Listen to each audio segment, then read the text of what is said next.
कोई बोलेगा कुछ? सब स्पष्ट हो गया है। आप बोलेंगे? कालीन के लिए हो जाएगा। क्या नाम है आपका? नंदिनी। नंदिनी के लिए ताली बजा। नाटक देखा अभी आपने, नाटक से क्या सीख बनी है और संविधान हमें क्या अधिकार देता है? आप अपने भाई बहनों को मेरे अंकल आपने तो बहुत अच्छा नाटक किया और उससे जो हम लोग को संविधान और जो शिक्षा मिली वो तो सब सही कहे।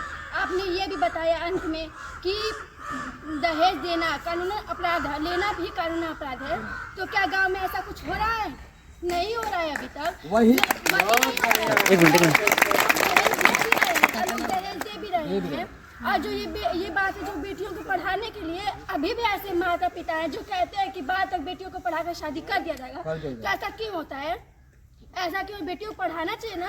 अभी तक भी नहीं लोग पढ़ाते हैं और लोग ना पढ़ाते हैं और लोग ना दहेज देने से लोग रोकते हैं। तो ऐसा क्यों हो रहा है?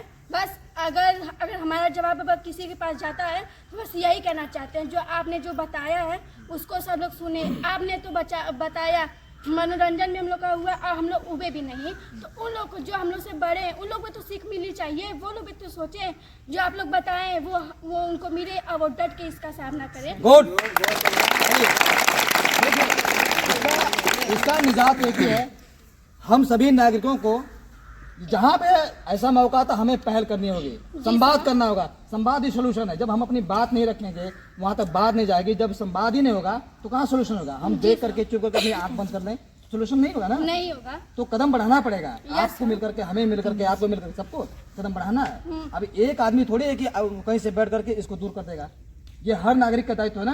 जी सर। ये हर नागरिक इसीलिए सरकार ने सबको जितना हुआ है सबको बदल दिया है। बच्चों को एक समान कर दिया कि जो बेटी आज तक कर दिखाए हैं उससे अधिकार बेटियां भी कर सकती हैं। और इसीलिए अगर बेटियां शिक्षित हो जाए, कमाने लगे तो हर घर के माता पिता कभी भी नाकाम नहीं होंगे। सबके पास 4 तल्ला 2 तल्ला सबके पास घर। जैसे आपने बताया आपसे पहले तो कहे कि हम कुछ भी नहीं लेंगे, फिर उसके बाद मांगते इतना आए कि वो बाप अगर सब कुछ दे भी दे तो उसके पास एक रोटी भी खाने के न बचे। तो भी कम रहता है उनको, तभी भी कम रहता है उनको। और जो बताया गया कि पहले पीड़ित करें तो अब नहीं पीड़ित करें, तो ये सरकार की ही देन है। और सर मैं इतना चाहती हूँ कि जो भी हुआ है आज जो भी कुछ बच्चों के लिए हुआ आगे भी चल के बहुत कुछ अच्छा हो।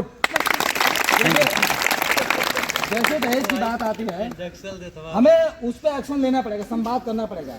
जहाँ पे दहेज की बात होती है हमें उसका विरोध करना चाहिए। जी सर। कि ताकि इस समाज में जो लोगों की मानसिकता में बैठी हुई है दहेज कम से मानसिकता से दूर तो हो। जी सर। जब हम संवाद करेंगे तभी दूर होगी। और ऐसा सोचे कि हम घर में बैठे रहे और ये दूर हो जाए, ऐसा नहीं होगा। कभी नहीं होगा। सबको निकलना होगा, संवाद करना होगा। आपको ही मिल करके, हमें मिल करके, सबको मिल करके। जी सर। गुड।